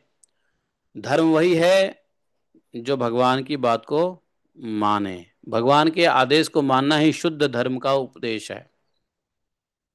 यही एक गलती कर दिया था युधिष्ठिर ने, युधिष्ठिर नहीं, कौन, हाँ युधिष्ठिर जी ने एक गलती कर दिया था। अपने को धर्मराज बोलते लेकिन भगवान की ही बात को नहीं माना। तो भगवान के उपदेश को नहीं माना है, भगवान के उपदेश में शक करना ही अधर्म है। तो धर्मराज होते हुए भी एक थोड़ा सा अधर्म हो गया, जिसकी वजह से उनको इतनी कठिनाइयां झेलनी पड़ी। तो बोले कि जहां तक भगवान के उपदेश से विरोध न हो, वहां तक निष्काम भाव से अपने वर्ण, आश्रम और कुल के अनुसार सदाचार का भी अनुष्ठान करे। यहां पे एक बहुत बड़ी बात भगवान ने क्या कह दिया, सुनो। वर्ण आश्रम कुलाचारम काम आत्मा समाचरेत। यदि यदि भगवान के आदेश और वर्णाश्रम धर्म बीच में कोलिशन हो रहा है, कोलाइड हो रहा है, अर्थात एक दूसरे को काट रहा है। भगवान कह रहे हैं ऐसा करो, लेकिन वर्णाश्रम धर्म कह रहे हैं ऐसा करो, ऐसा नहीं करो। तो किसकी बात मानेंगे, भगवान का उपदेश या वर्णाश्रम धर्म? किसके बात मानना सही है, भगवान के उपदेश को मानेंगे या वर्णाश्रम धर्म की बात मानेंगे? भगवान के उपदेश, भगवान के उपदेश। तो यही भगवान यहां कह रहे हैं कि जहां तक उनमें विरोध ना हो, अर्थात गीता पंचरात्र में भगवान ने जो उपदेश दिया है, यदि उसमें कोई काट नहीं हो, विरोध ना हो, वहां तक निष्काम भाव से अपने वर्णाश्रम धर्म का भी पालन करते रहो और कुल के अनुसार सदाचार भी अनुष्ठान करो।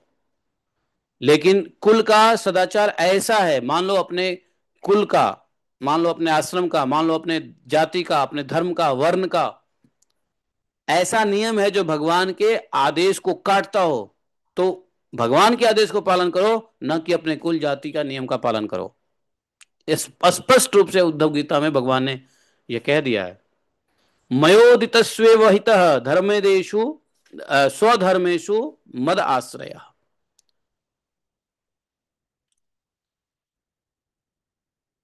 तो इसमें कोई क्लियर अंडरस्टैंडिंग है। भगवान ने सीधा कह दिया है कि जहां तक हमारे उपदेश में विरोध नहीं है, वहां तक निष्काम भाव से अपने वर्ण आश्रम के मुताबिक भी सदाचार का पालन करते रहो। लेकिन जहां कहीं भी आपका जाति पाति और आपका अपना कहते हैं ना कस्टम और अपना परंपरा भगवान के आदेश को हैम्पर कर रहा है, तो भगवान के आदेश मानो, अपनी जाति पाति को रखो पीछे झोली में, है कि नहीं? ये कहने का तात्पर्य ये है। निष्काम होने का उपाय क्या बोला, निष्काम होने का उपाय क्या है, निष्काम कैसे हो? निष्काम होने का उपाय यह है कि अपने धर्मों का पालन करने से शुद्ध हुए अपने चित्त में यह विचार करो कि जगत के विषयी प्राणी शब्द स्पर्श रूप आदि विषयों को सत्य समझकर उनकी प्राप्ति के लिए जो प्रयत्न कर रहे हैं, उसमें उनका उद्देश्य तो यह होता है कि सुख मिले, परंतु मिलता है दुख। अगर सकाम होगे तो इस सोच से आप निष्काम हो जाओगे, क्योंकि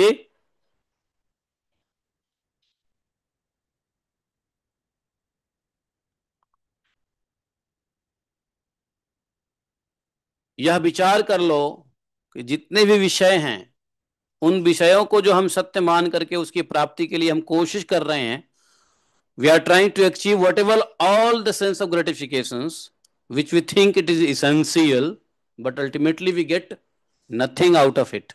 What we get is only labor, pain, no gain. तो जब ऐसी बुद्धि आएगी, ऐसी विषय बुद्धि आएगी, तब जाकर के क्या होगा, निष्काम, निष्काम हृदय प्रकट होगा, कामनाएं खत्म हो जाती है। लेकिन जब तक शब्द स्पर्श रूप रस इन विषयों में कष्ट को भी आनंद की अनुभूति कोई करता हो, तो निष्काम कभी नहीं हो सकता है। तो इट्स ऑल अबाउट माइंडसेट। मन में हमने कैसे बिठाना है, मन में कैसे बिठाएं विषय के प्रति। देखो, एक व्यक्ति है जो सोना देके लालची हो जाता है। मान लो आपको एक सोने की एक ईंट मिल गई, 1 किलो की सोने की ईंट मिल गई मान लो। तो दो प्रकार का व्यक्ति होगा। एक लालची व्यक्ति होगा जो सोने की ईंट को उसकी value, material value, face value दे करके उसको लपक लेगा। लेकिन सेकेंड स्कूल ऑफ थॉट एक ऐसा होता है तो क्या, अरे ये तो सोने की ईंट है, अगर इसको हम ले जाएंगे तो ये हमारे जान पे आफत आ जाएगा, किसी को पता चल जाए तो हमें मार के ले जाएगा सोने की ईंट। हम बाबा बैरागी, हम भक्त भजन करने वाले, इस सोने की ईंट से क्या लेना देना हमें। और फिर सोने की ईंट ले जाएंगे तो 10 इंक्वायरी होगी, पुलिस वाला पूछने लगेगा, जहां बेचने जाएंगे वहां इंक्वायरी होगी। आजकल बहुत लफड़ा है। सोना बेचने जाओ तो टेंशन मालूम है क्या है? आप लोग के पास सोना है मत बेचना, बट सोना बेचने जाओगे तो सबसे पहला प्रॉब्लम ये होगा, कोई भी सुनार आज के डेट में पैसा नहीं देता है। कहेगा कि दूसरा सोना ले लो, एक ज्वेलरी के बदले दूसरी ज्वेलरी ले लो, बट नो कैश। उसको शक होता है कहीं चोरी करके तो नहीं लाया। अब एक भक्त व्यक्ति उस ईंट के चक्कर में, सोने की ईंट के चक्कर में अपने को क्या संदिग्ध होते हुए अच्छा लगेगा उसको? अपने को कोई शक करे अपने ऊपर, अच्छा लगेगा? अपना सोना हो फिर भी आप सुनार के पास जाओगे तो आपको शक के निगाह से देखेगा, आपका आईडी प्रूफ लेगा, आपका नंबर लेगा, आपका रेफरेंस नंबर लेगा। आप घर में किसी का, 2-3 लोगों का नाम नंबर दे दो, हाँ, शक के निगाह से देखेगा। अब तो कैश देना बंद कर दिया है, जान पहचान हो तो कैश मिल जाए, वरना तो कहेगा जी दूसरा ऑर्नामेंट ले लो, जहां का है वहीं, जहां से खरीदो वहीं से वहीं जाओ दो। अब वो जमाना गया कि कोई कहीं से खरीद लेता था, क्योंकि पता नहीं कौन कहां से चोरी मामले में फंस जाए। क्योंकि चोरी के माल को सोने के, चोरी का सोना खरीदना भी अपराध है। तो एक बुद्धि वाला ये सब, उससे होने वाली परेशानी को देख करके क्या होगा, उससे उसको मोहमाया नहीं होगा, अर्थात निष्काम हो जाएगा। और दूसरा, उसके गुण और माया को समझ करके क्या होगा, मोहित हो जाएगा। तो मोहित व्यक्ति लेना चाहेगा, और उसके उस सोने की ईंट को रखने से जो परेशानी होगी उसको सोचने वाला व्यक्ति निर्मोही हो जाएगा, वो निष्काम हो जाएगा। अरे नहीं नहीं, नहीं चाहिए नहीं चाहिए, हम सुखी हैं, अपना भजन में दाल रोटी चल रहा है ना, बस खत्म कहानी। बताओ, यही यहाँ पे उद्धव जी को कह रहे हैं भगवान कि तुमको निष्काम होने के लिए क्या करना पड़ेगा, विषय भोग के दुख को समझना पड़ेगा। विषय भोग के दुख की अनुभूति करोगे। इसलिए गीता में भगवान ने कह दिया, दुख सुख दुख दोषानुदर्शनम। दुख दोषानुदर्शनम। तो दुख और दोष, संसार के दुख और दोष को देखोगे तो निष्काम हो जाओगे, कोई कामना संसार में नहीं रहेगा। समझे? इसके संबंध में ऐसा विचार करना चाहिए कि स्वप्न अवस्था में और मनोरथ करते समय, जागृत अवस्था में भी मनुष्य मन ही मन अनेक प्रकार के विषयों का अनुभव करता है, परंतु उसकी वह सारी कल्पना वस्तु शून्य होने के कारण व्यर्थ है। वैसे ही इंद्रियों के द्वारा होने वाले भेद बुद्धि भी व्यर्थ ही है, क्योंकि यह भी इंद्रिय जन्य और नाना वस्तु विषयक होने के कारण पूर्ववत असत्य ही है। देखो, 11वें कैंटो के जो उद्धव गीता में भगवान जो बोल रहे हैं ना उद्धव को, वो इतना, क्योंकि भगवान यहाँ शांत मुद्रा में बैठे हैं, यहाँ कोई लड़ाई नहीं हो रही है, फटाफट फटाफट ये 700 श्लोक बोल दिया गीता में, वो नहीं चल रहा है। यहाँ पे शांत मुद्रा में बैठे हैं, वन वन बात हो रहा है, एकांत है, बस उद्धव जी हैं, भगवान है, और कोई नहीं है। कोई लड़ाई नहीं है, कोई दुर्योधन नहीं है, कोई पांडव नहीं है, कोई कहीं कुरुक्षेत्र का लड़ाई का मैदान नहीं है, न धर्म युद्ध है। यहाँ ज्ञान की वार्ता हो रहा है। अब भगवान जो यहाँ बोल रहे हैं सब कुछ इतना सोच विचार के, और सब कुछ ऐसी डीप डीप बातें बोल रहे हैं कि हम लोग को ये सब समझने में समय लगने वाला है। 11वें कैंटो उद्धव गीता समझ लेना बहुत बड़ी बात है, और बहुत समय भी लगेगा। तो समय लगाएंगे जितना लगे, लेकिन धीरे धीरे पढ़ लेते हैं। तो ये जो उन्होंने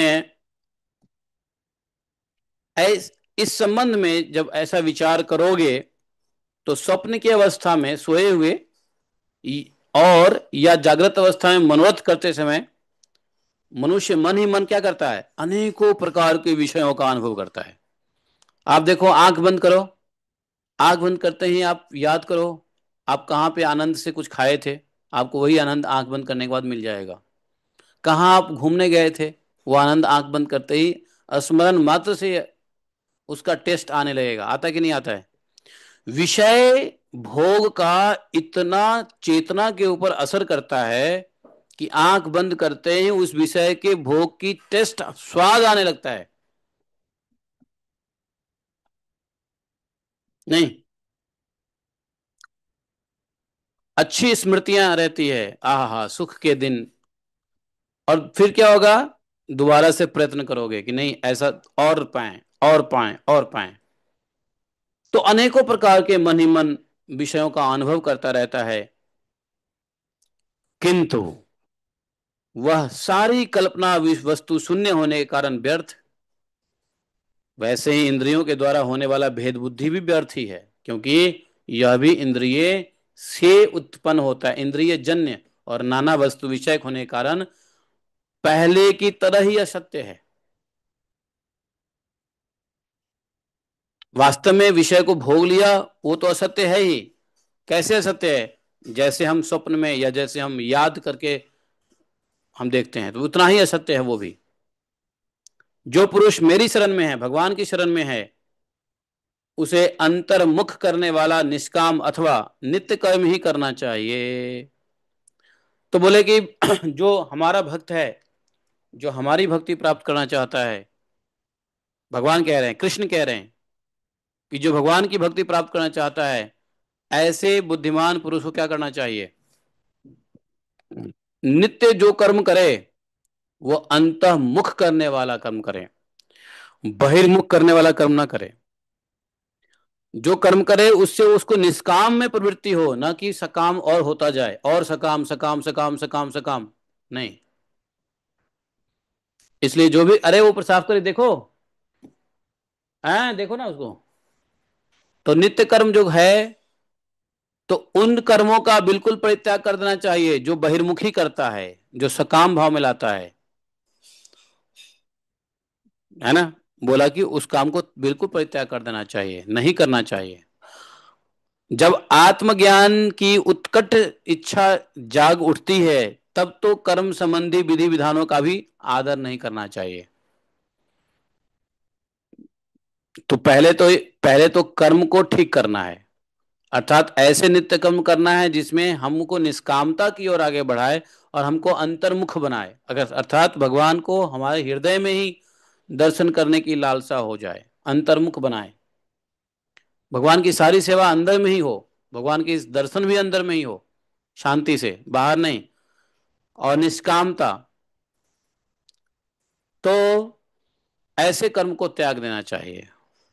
और यहां तक बताया कि यदि आत्मज्ञान की उत्कट इच्छा हो, मान लो ब्रह्म जिज्ञासा की बहुत इच्छा हो रही है, ये जानूं वो जानूं, भगवान के बारे में जानूं और जानूं और जानूं और जानूं, तो यदि इस प्रकार की उत्कट इच्छा हो गई हो आत्मा के बारे में जानने की, आत्मज्ञान मतलब भगवत ज्ञान, तो कहते हैं कर्म संबंधी विधि विधानों को भी आदर नहीं करना चाहिए। जैसे मान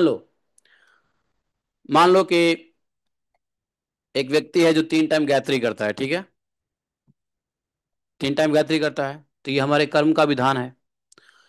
हमने गायत्री दीक्षा ली है तो 3 बार गायत्री करनी करनी है। लेकिन एक समय आता है कि आप गायत्री को भी छोड़ सकते हो। पता है कौन सा समय आता है?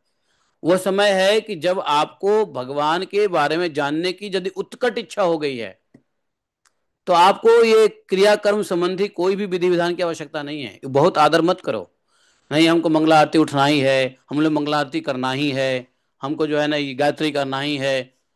इस स्तर को क्या कहते हैं मालूम? बाबा जी। इस स्तर को बाबा जी कहते हैं, बाबा जी।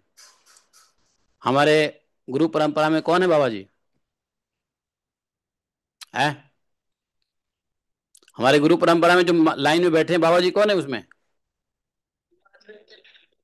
अरे माधवेंद्रपुरी कहाँ से आ गए हमारे? गौर बाबा गौर किशोरदास बाबा, गौर किशोरदास बाबा और जगन्नाथ दास बाबा, जगन्नाथ दास बाबा जी, गोरकिशोर दास बाबा जी, है ना, ये दोनों बाबा जी के स्तर के गुरु परंपरा में बैठे हुए हैं सामने मंदिर में। तो ये इस लेवल में जहां पे कर्म संबंधी विधि विधान का भी आदर नहीं होता है। अब राधा कुंड पे जाओ, बहुत सारे बाबा जी हैं जो इस स्तर पे पहुंचे हुए हैं कि वो गायत्री क्या, वो तो जनेऊ ही नहीं पहनते हैं, और गायत्री भी उनका कोई जरूरी नहीं करना।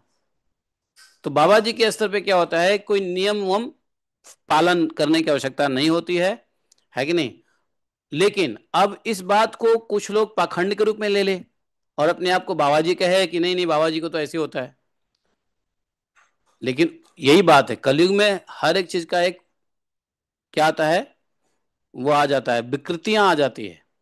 तो हालांकि यह भगवान स्वयं कह रहे हैं यहाँ पर कि भाई जब आत्मज्ञान की उत्कट इच्छा जाग जाती है, जब भगवान को जानने की उत्कट इच्छा हो जाती है, जाग जाती है, जब चैतन्य महाप्रभु पागल हो जाते हैं, जब भगवान के पीछे पागल हो जाते हो, भगवान को जानने के लिए, देखने के लिए, सुनने के लिए, भगवान से मिलने के लिए जब पागलपन आ जाता है, तो वहां पे कोई, यहां तक कि शौच अशौच का भी आदर जो है नहीं रहता।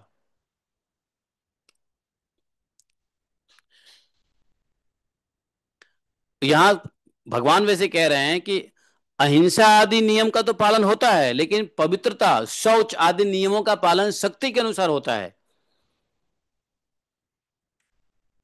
अगर शक्ति है शौच पवित्रता रखने की, आप करो, नहीं है तो मत करो। अब देखो बाबा जी महाराज थे, अगर वो कहेंगे नहीं नहीं, वो इस स्तर पे पहुंचे हुए हैं गौर किशोरदास बाबा जी महाराज कि टॉयलेट में, जहां पे लोग टॉयलेट करता है, वहां जाकर के बैठ गए भजन करने के लिए। हम सोचेंगे अरे हमारा कपड़ा गंदा हो जाएगा, हम अशुद्ध जगह पे बैठ जाएंगे, अशुद्ध जगह पे हम कैसे माला करें। नहीं, दत्तात्रेय जी मलमूत्र के ऊपर लेटे हुए हैं। ऋषभ देव जी को देखो, वो खड़े खड़े जहां बैठे हैं, जहां लेटे हैं, वही मलमूत्र कर रहे हैं। हाँ, तो क्या वो गलत है? अगर आप ऐसे साधु संत को देखो जो असौच रहते हैं, तो आप उनसे घृणा करोगे? कभी घृणा मत करना। हो सकता है वो परमहंस हो सकता है वो इतने आत्मज्ञान की उत्कट इच्छा है उनको कि उनके लिए फिर ये सब विधि विधानों का कुछ नहीं होता, कोई विधि विधान नहीं है। चाहे तो जनेऊ पहने, चाहे तो गायत्री करे, चाहे तो न जनेऊ पहने, नहीं भी गायत्री पहने। इसलिए आप देखोगे बाबा जी लोग जनेऊ भी नहीं पहनते हैं। देखा होगा राधा कुंड पे आप लोग, बाबा जी लोग जनेऊ नहीं पहनते हैं।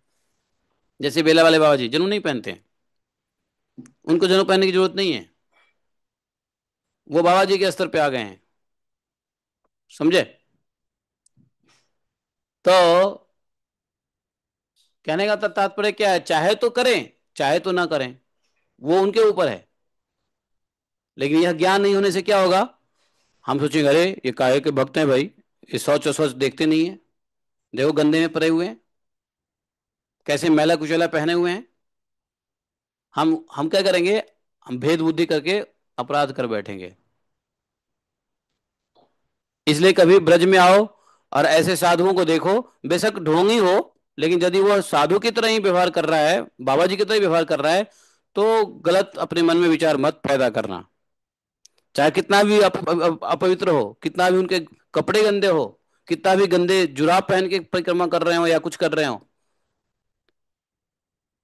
कोई सोच और सोच का ध्यान रखें या ना रखें, गायत्री करे या ना करे, जनेऊ धारण करे या ना करे, उनके लिए कोई बाध्यता नहीं है उस स्तर पे जिस स्तर पे आत्मज्ञान की उत्कट इच्छा होती है। और आत्मज्ञान की उत्कट इच्छा होने का मतलब भगवत प्राप्ति की इच्छा, भगवान के अंग संग की इच्छा, भगवान के दर्शन की इच्छा, भगवान से बातचीत करने की इच्छा, भगवान से संग प्राप्त करने की इच्छा। तो ऐसी स्थिति में लोगों को कोई नियमों का पालन फिर उनके लिए शक्ति के अनुसार, अगर इच्छा है शक्ति है तो करे नियम का पालन, नहीं है तो मत करे, कोई फर्क नहीं पड़ता है। लेकिन भगवान की इस बातों को टेकन ग्रांटेड अपभ्रंश भी आ गए हैं, डुप्लीकेसी भी आ गई है।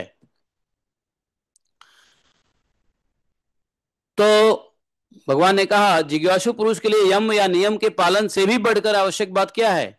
वह अपने गुरु की, जो मेरे स्वरूप को जानने वाले हैं, शांत हों और मेरे ही स्वरूप समझकर सेवा करें। अब यहां भगवान कह रहे हैं कि जो जिज्ञासु पुरुष है, जो गुरु की सेवा में लगे हुए हैं, देखो, जो गुरु की सेवा में लगे हुए हैं, ऐसे गुरु जो मेरे स्वरूप को जानते हैं और स्वयं शांत हैं। गुरु की यहां पे डेफिनेशन भी भगवान ने दे दिया है कि कैसे गुरु, जो भगवान के स्वरूप को जानते हैं और एकदम परम शांत हैं, और भगवान में ऐसे गुरु को मेरा ही स्वरूप समझ के सेवा करो। और यदि आप गुरु की सेवा में लगे हुए हो तो आपको यम नियम पालन करने की कोई जरूरत नहीं है। आपको सिर्फ गुरु की सेवा ही आपके लिए सर्वोपरि है। ये बात कल मैंने शिव पुराण में ही पढ़ा। शिव पुराण में पढ़ा कि किसको योग नहीं करना चाहिए। योग में वो उपमन्यु बता रहे कृष्ण जी को कि किसको योग नहीं करना चाहिए। उसमें लिखा हुआ है कि जब आपकी तबीयत खराब हो, जब आप अस्वस्थ हो, जब आप भूखे हो, जब आप नींद सही से नहीं लिए हो, जब आप का मन स्थिर नहीं है, जब आप ऐसे भय की स्थिति में हैं, तब योग नहीं करना चाहिए। लेकिन अंतिम पॉइंट एक बात और लिखा था शिव पुराण में, कल मैंने पढ़ा कि यदि आप अपने गुरु की सेवा में लगे हुए हैं तत्परता से, तो भी योग करने की जरूरत नहीं है। यदि गुरु की सेवा में लगे हुए हैं तब भी योग करने की जरूरत नहीं है। ऐसे व्यक्ति जो गुरु की सेवा में लगा हुआ है उसको योग करने की जरूरत नहीं। लेकिन कैसा गुरु? भगवान यहां पे बता रहे हैं। कैसा गुरु? जो भगवान के स्वरूप को जानते हो, शांत हो, भगवत तत्व के प्रकाश से स्वयं प्रकाशित हो, ऐसे गुरु की सेवा में यदि आप लगे हुए हैं तो योग करने की आवश्यकता नहीं है। यम नियम पालन से भी बढ़कर आवश्यक है कि आप गुरु की सेवा करो। और जानते हो, इसको महर्षि पतंजलि ने योग सूत्र में भी कहा है। योग सूत्र में क्या कह दिया पतंजलि ने? उन्होंने सब बताया कि योग योग से क्या होगा, अंतराया नष्ट होगा, चित्त शुद्ध होगा।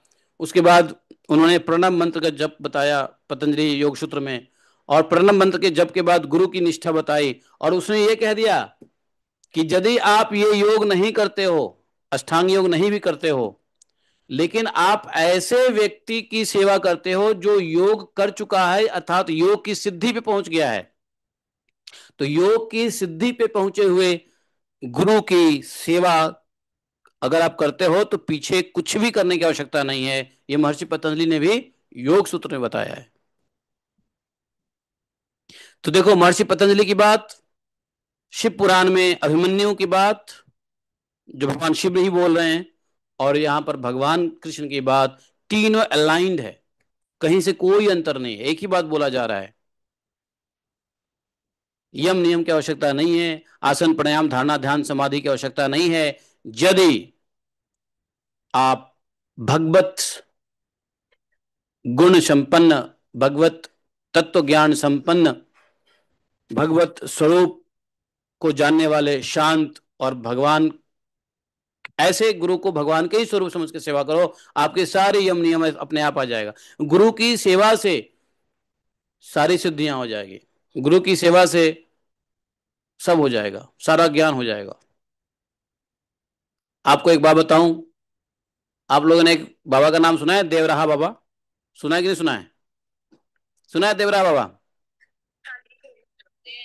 तो देवराहा बाबा जो थे, देवराहा बाबा थे, पानी पानी गांव, पानी घाट है ना उसके, जमुना के उस पर उनका आश्रम था देवराहा। अभी भी उनका समाधि वहीं पर है। तो देवराहा बाबा एक शिष्य थे, बहुत डेडिकेटेड शिष्य थे। अभी जीवित हैं वो, अभी अभी अभी वो शरीर नहीं छोड़े, वो जीवित हैं।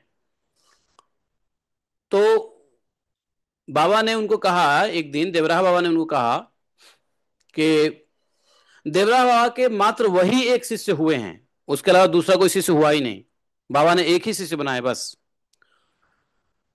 और देवराहा बाबा के उस शिष्य ने, बाबा ने कहा अपने शिष्य को कि सुनो, उस शिष्य का नाम क्या है मैं भूल गया। बोले कि सुनो, तुम विदेश में जाओ और हमारे वचनों को प्रचार करो। तो उनके शिष्य ने कहा कि महाराज, आपकी बात तो आपकी आज्ञा शिरोधार्य है, अवश्य जाऊंगा। लेकिन एक दिक्कत है महाराज, मैं तो मूर्ख आदमी हूं, मैं तो हिंदी भी सही से नहीं बोल पाता हूं। आप अंग्रेजी में कह रहे हैं प्रवचन करने के लिए, बाहर विदेश में जाकर के, विदेश में तो अंग्रेजी है।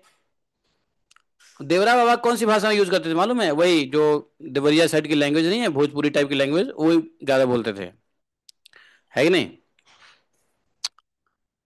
और उनके शिष्य भी उसी एरिया से थे, तो वो रीजनल भाषा ही बोलते थे आपस में। तो उन्होंने कहा कि महाराज मैं तो हिंदी भी सही से नहीं बोलता हूँ, आप विदेश जाने की बात कर रहे हो। देवरा बाबा ने कहा कि अरे तुम छोड़ो ना बचुआ, बचवा कहते थे, बचवा, अरे बचवा छोड़ो ना, अरे हम समय पे, समय आने पे तुमको सारा ज्ञान दे देंगे ना, तुम अंग्रेजी भी बोलोगे, सब कुछ करोगे। और बोले कि जय गुरुदेव। अब क्या हुआ, कुछ दिनों के बाद वह व्यक्ति, अर्थात जो देवरा बाबा का जो शिष्य है, वो अपने आप अंग्रेजी बोलने लग गए। बाकी उनके चेले चपाटियों ने कहा कि गुरुजी आपको कुछ अंतर महसूस हो रहा है? बोले क्या? आप तो अंग्रेजी बोलने लगे हो। तो बोले हाँ हमको भी लग रहा है हम अंग्रेजी बोलने लगे हैं। और वो विदेश में गए और उन्हें प्रचार भी किया। अब जो यूट्यूब पे आते हैं उनका शिष्य, वो मैं कभी उनका आएगा तो मैं आपको भेज दूंगा, वही शिष्य हैं जिनको हिंदी भी सही बोलने नहीं आती थी। शायद देवदास जी नाम है। देवदास जी, यस देवदास जी, देवदास जी, उनको अंग्रेजी नहीं आती थी। उनको देवराह बाबा ने अंग्रेजी अपने योग बल से सिखाया, समझे? और विदेश गए और बाबा देवराह बाबा के प्रवचन को उन्होंने इंग्लिश भाषा में कुछ प्रचार किया। तो कहने का मतलब क्या है कि व्यक्ति अंग्रेजी सीखने के लिए क्या क्या करता है? यहाँ जाएगा, वहां जाएगा, ये करेगा। तो कुछ भी करने की आवश्यकता नहीं होती है। ये मैं लाइव एग्जाम्पल दिया कि गुरु की सेवा से, ऐसे उत्तम गुरु की सेवा से आपके यम नियम आसन प्राणायाम धारणा ध्यान समाधि की स्तर तक आप सिद्ध हो जाओगे। यदि कोई योग सिद्ध गुरु की सेवा में लगे हुए हो तो इसको करने की आवश्यकता नहीं है। ये बात भगवान उद्धव को कह रहे हैं, यही बात पतंजलि जी ने कहा है पतंजलि योग सूत्र में, और यही बात कल शिव पुराण में बताया गया। अब उपमन्यु ने कहा भगवान कृष्ण को, कल की बात है, कल ही पढ़ा हमने, समझे? तो अब देखो, आगे समझो। तो ऐसे गुरु जो मेरे स्वरूप को जानने वाले हैं, शांत है, ऐसे गुरु को मेरा स्वरूप समझकर सेवा करो, ठीक है? मदभिज्ञम गुरुम शांतम उपासीत मदात्मकम। मदभिज्ञम, जो मेरे बारे में जानता हो, मेरे बारे में अनभिज्ञ नहीं हो। भिज्ञ, भिज्ञ मतलब ज्ञान, अनभिज्ञ मतलब अज्ञान। कहते हैं अरे आप इस बात से अनभिज्ञ हैं। अनभिज्ञ मतलब क्या? ज्ञान नहीं होना अनभिज्ञ है। तो मदभिज्ञम गुरुम शांतम उपासीत मदात्मकम।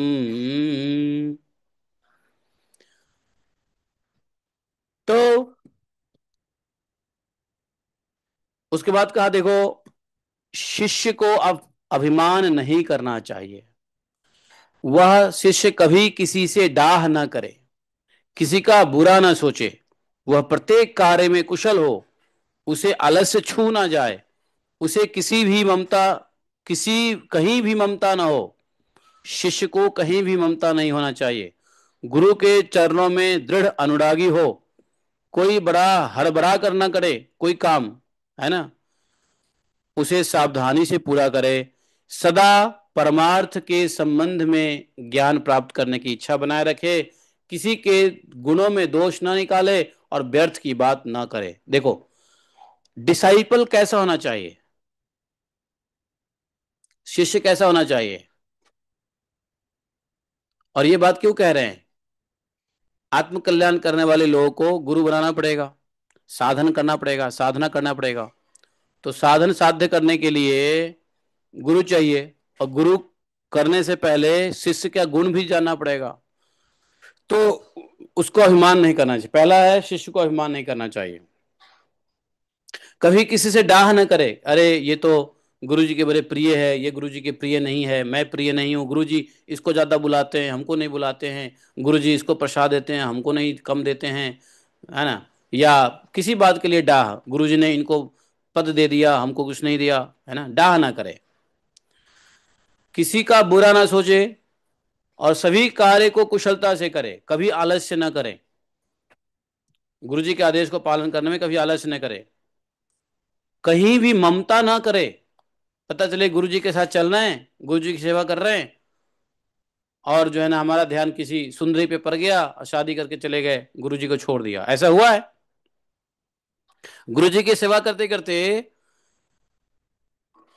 किसी गृहस्थी के यहाँ रुकते हैं, और जिस गृहस्थी के यहाँ गुरु रुकते हैं उनका चेला उसी गृहस्थी के घर के अंदर में जो लड़की है उनसे प्यार हो जाता है, और शादी कर लेते हैं, गुरुजी की सेवा छोड़ देते हैं। हमारे हमारे गुरुजी के एक चेला के साथ ऐसा हुआ है कि नहीं, गुरुजी की सेवा कर रहे हैं, नहीं करते करते अब गुरुजी जाते हैं 10 घर में, है कि नहीं, 10 गृहस्थियों घर में जाते रहते हैं, किसी एक घर में उसका मोह माया फंस गया, उसने गुरु की सेवा पे ध्यान कम देने लगा और उस घर की लड़कियों पे ध्यान देने ज्यादा लगा। अब इधर गुरु जी समझ गए कि भैया इसका ध्यान तो कहीं और है, कहीं बात करते सुन लिया होगा या किसी ने कुछ कह दिया होगा। गुरु जी ने कहा कि देखो अब तुम संसार में जाओ। जैसे ही गुरु जी ने कहा कि संसार, ये मैं अपने गुरु की बात कर रहा हूँ, अपने महाराज जी की बात कर रहा हूँ। महाराज जी ने कहा तुम संसार में चले जाओ, तुम्हारा ध्यान अभी कहीं और है।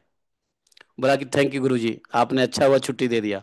वो गया बेचारा, अब उसी फैमिली में सेटल हो गया, वहीं पे शादी कर लिया, वहीं पे साला बना लिया, वहीं ससुर बना लिया। गुरु जी की सेवा छोड़ दिया है। तो इसीलिए यहां कह रहे हैं कि भैया कहीं ममता ना लगाओ, अगर गुरु की सेवा कर रहे हो तो गुरु के चरण शरण में ही अपनी ममता रखो, कहीं दाएं बाएं मत देखो। गुरु की सेवा करने वाले को घोड़े के तरह चलना चाहिए, घोड़ा में पट्टा, घोड़े को देखा ना पट्टा लगा रहता है, दाएं बाएं देख ही नहीं सकता, वो सीधा देखेगा, ऐसा होना चाहिए। गुरु के चरणों में दृढ़ अनुराग हो, कोई भी काम हड़बड़ा के न करे, सावधानी से करे, और हमेशा भगवत ज्ञान, परमार्थ ज्ञान लेने की इच्छा रखे। किसी के गुण में दोष में, किसी के गुणों में दोष ना निकाले, है ना। दोष अगर किसी में है तो उसमें दोष क्या निकालेगा। दोष निकालने वाला व्यक्ति जो होता है वो किसी अवगुण देखता है, किसी गुण में अवगुण देख लेता है। है ना। और व्यर्थ की बात ना करे, प्रजल्प ना करे, ऐसा करना चाहिए शिष्य को। जिज्ञासु का परम धन है आत्मा, जिज्ञासु व्यक्ति का परम धन क्या है, आत्मा है। इसलिए वह स्त्री, पुत्र, घर, खेत, गाड़ी, मकान, दुकान, स्वजन, संबंधी, नातेदारी, सास ससुर, धन आदि में, है, संपूर्ण पदार्थों में एक सम आत्मा को देखे। बराबर। और किसी में कुछ विशेषता का आरोप करके उसमें ममता ना करे, अरे ये तो बड़े अच्छे हैं, ये बड़े बुरे हैं, ये अच्छी वस्तु है, ये खराब है, ये ममता ना करे। विशेषता और गुण को देख करके, किसी के अंदर विशेष गुण को आरोपित करके उसे ममता ना करे, उदासीन रहे, उदासीन रहे, न्यूट्रल रहे। जिज्ञासु को, साधक को, उद्धव, जैसे जलने वाले लकड़ी से उसे जलाने और प्रकाशित करने वाली आग सर्वथा अलग है। जलने वाली लकड़ी और उसको जलाने, जलने वाली लकड़ी से उसे जलाने और प्रकाशित करने वाली आग अलग होती है। ठीक वैसे ही विचार करने पर जान पड़ता है कि पंचभूतों का बना स्थूल शरीर और मन बुद्धि आदि 17 तत्वों का बना सूक्ष्म शरीर दोनों ही दृश्य और जड़ हैं, तथा उनको जानने और प्रकाशित करने वाला आत्मा साक्षी एवं स्वयं प्रकाश है। शरीर अनित्य, अनेक एवं जड़ है, आत्मा नित्य एवं चेतन है। इस प्रकार देह की अपेक्षा आत्मा में महान विलक्षणता है, इसलिए देह से आत्मा भिन्न है, बिल्कुल भिन्न है। जब आग लकड़ी में प्रज्वलित होती है तब लकड़ी के उत्पत्ति, विनाश, बड़ाई, छोटाई, अनेकता आदि सारे गुण स्वयं ग्रहण कर लेती है। जब आग लकड़ी में प्रज्वलित होती है तो लकड़ी कुछ कैसा भी हो, मोटा लकड़ी हो, पतला लकड़ी हो, बड़ा लकड़ी हो, छोटा लकड़ी हो, आग क्या करता है, सबको ग्रहण कर लेता है, नहीं। परंतु सच पूछो तो लकड़ी के उन गुणों से आग का कोई संबंध नहीं है। वैसे ही जब आत्मा अपने शरीर को मान लेता है तब वह देह की जड़ता, अनित्यता, स्थूलता, अनेकता आदि गुण में सर्वथा रहित होने पर भी उसे युक्त जान पड़ता है। तो आत्मा शरीर से अलग है, लेकिन जब शरीर के साथ आत्मा को जोड़ता है तो शरीर की तरह ही अपने को सोचता है, करे मैं तो पतला हूं, मैं तो मोटा हूं, मैं तो सुंदर हूं, मैं तो कुरूप हूं, मैं तो छोटा हूं, नाटा हूं, हैवी वेट हूं, लाइट वेट हूं, फिट हूं, बीमार हूं। ये सब गुणों को लेकर के वह क्या करता है, शरीर में फंस जाता है। जबकि यह गुण आत्मा का नहीं है, शरीर का है। जब शरीर के स्तर पे रहोगे, आत्मा को देखोगे, तो यह गुण दिखेगा। और दिखने के बाद क्या होगा, शरीर में ही बुद्धि फंस जाएगा। तो बोले ये जो आत्मज्ञान की अग्नि है ना, ये अग्नि जैसे सभी प्रकार के लकड़ियों को जला देती है, चाहे कैसी भी लकड़ी हो, वैसे ही आत्मज्ञान के ऊपर रहने से, चाहे आपका शरीर कैसा भी हो, छोटा बड़ा, बीमारी स्वस्थ, हट्ठा कट्ठा, या गोरा काला, जैसा भी शरीर हो, कोई फर्क नहीं पड़ता। वो सब आत्मा की अग्नि में सब कुछ जल जाना। और शरीर को तो जलना ही होता है, नहीं? तो इसलिए समझदारी यह है कि आत्मा को नित्य समझो, चेतन समझो, और देह की अपेक्षा आत्मा में महान विलक्षणता है, इस गुण को समझो। इसलिए देह आत्मा से बिल्कुल भिन्न है, आत्मा बिल्कुल देह से भिन्न है कि नहीं? तो आत्मा के स्तर पे आने पे शरीर क्या होगा, अपने आप जल जाएगा। आत्मा क्या है, एक प्रकार का प्रकाशित अग्नि ही तो है आत्मा। आत्मा को क्या कह सकते हो, आत्मा निकलता है तो लौ निकलता है ना, अग्नि के लौ निकलते हैं ना, जलते हुए ऐसा दिखता है ना। तो आत्मज्ञान जो है वो ऐसा अग्नि है कि आपके शरीर कैसा भी हो वो भस्म कर देगा। वो नहीं जब दिखेगा कि भाई ये कैसा है। और आत्मज्ञान के स्तर पे शरीर तो भस्म होगा ही होगा, क्योंकि शरीर तो भस्म तभी हो जाएगा जब आप शरीर से ऊपर उठ जाओगे। समय आने पे शरीर तो भस्म होगा ही, लेकिन साथ साथ शरीर से भी कौन सा शरीर भस्म होता है? अरे ये शरीर तो जलना ही है, लेकिन इस शरीर के जलने के बाद भी कौन सा शरीर है जो नहीं जलता है? संस्कार का शरीर। कौन सा शरीर है जो नहीं जलता है? संस्कार का शरीर। तो संस्कार का शरीर भी भस्म हो जाता है। यहां जलने का अर्थ यह है कि संस्कार शरीर अर्थात स्फुलिंग लिंग शरीर ही जल जाएगा। आत्मज्ञान होने पे आप अपने को, अपने शरीर को आत्मा से अलग करने से ही, उसके प्रभाव से, आत्मा के प्रकाश से आपका संस्कार शरीर नाश हो जाएगा। और ये शरीर क्या है, ये शरीर तो कुछ मतलब ही नहीं है। इस शरीर को कोई फेंक दे, कुत्ता बिल्ली खा जाए, पानी में डुबा दो या अग्नि को दे दो, क्या फर्क पड़ता है? हमें इस शरीर की चिंता नहीं है। किस शरीर की चिंता है? लिंग शरीर की चिंता है, संस्कार शरीर की चिंता है, जो जलता नहीं। इस शरीर के जलने पे वो जलता नहीं। वो जलेगा कब? आत्मज्ञान में स्थित होने पे, नित्य आत्म एवं चेतन बुद्धि में आने से, है ना? तो ये सब बात भगवान बता रहे हैं। बाकी हम लोग कल पढ़ते हैं, आज इतना ही पढ़ते हैं। बहुत डीप साइंस बताया है भगवान ने, एक्चुअली सब वास्तव में बहुत बहुत बहुत डीप बताते हैं। हर एक चीज को साधारण गति से पढ़ोगे कुछ नहीं समझ में आएगा, कुछ नहीं समझ में आने वाला। अगर आप एक एक लाइन पढ़ लो ना, नहीं समझ में आएगा। समझ में आ गया तो बहुत अच्छी बात है, लेकिन थोड़ा सा रुक करके विवेचना करेंगे तो समझ में आएगा। अगर खुद ही पढ़ोगे तो रुक रुक के विवेचना करनी पड़ेगी, तब समझ में आएगा, वरना नहीं समझ में आएगा। तो भगवान की ये जो बातें हैं वो सार गर्भित बातें हैं।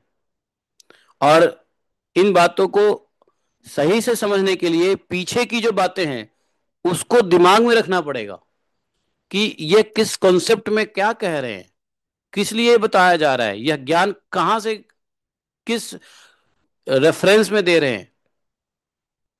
अगर वो कड़ी लॉस्ट हो गया तो सारी मीनिंग लॉस्ट हो जाती है। तो यहां पर उद्धव जी को भगवान ने कहा कि तुम आत्म साक्षात स्वरूप में रह करके परमहंसों की भांति पृथ्वी पर विचरण करो। अब तुम छोड़ो। अर्थात यह ज्ञान इसलिए दे रहे हैं भगवान उद्धव जी को, क्योंकि उन्होंने कह दिया कि अब नाते रिश्ता यदुवंशी और ये वंशी वो वंशी तुम छोड़ दो। अब समय आ गया है कि नाते रिश्ता से तुम ऊपर उठ जाओ, है कि नहीं? तुम यदुवंशियों की चिंता मत करो, अपने भाई बहन और खानदान की चिंता मत करो। अब शरीर बुद्धि से ऊपर उठ जाओ, आत्मस्वरूप में आ जाओ, भगवत साक्षात्कार में अवधूत मन परमहंस होकर के पृथ्वी को घूमो। तो घूमो तो कैसे घूमो, उसके लिए उन्होंने पूरा आत्मज्ञान की बात बता रहे हैं। तो 9वें श्लोक तक हम आज पढ़ेंगे, कल बाकी आगे बढ़ेंगे। बोले ग्रंथ श्रीमद् भागवतम की जय। एकम सहस्रम देव की पुत्र गीतम एको देवो देव की पुत्र एव एकम मंत्र तस्नामानि यानि कर्मापि तस्य देवस्य सेवा। तमेव माता च पिता तमेव तमेव बंधु च सखा तमेव तमेव विद्या द्रविणं तमेव तमेव मम सर्वदेव देवः। कृष्णाय वासुदेवाय हरे परमात्मने प्रणतक्लेशनाशाय गोविंदाय नमो नमः। हे कृष्ण करुणा सिंधो दीनबंधो जगतपते गोपेश गोपिका कांतम राधा कांतम नमोस्तुते। तप्त कांचन गौरांगी राधे वृंदावनेश्वरी विश्वानुसुते देवी प्रणमामि हरिप्रिये। वाञ्छा कल्पतरुभ्यश्च कृपा सिन्धुभैव च पतितानां पावनेभ्यो वैष्णवेभ्यो नमो नमः। जय श्री कृष्ण चैतन्य प्रभु नित्यानंद श्री अद्वैत गदाधर श्रीवासादि गौर भक्तवृंद। हरे कृष्ण कृष्ण कृष्ण हरे हरे, हरे राम राम राम हरे हरे। बोले ग्रंथराज श्रीमद् भागवत महापुराण की जय। हाँ, जयति ते अधिकं जन्मना व्रज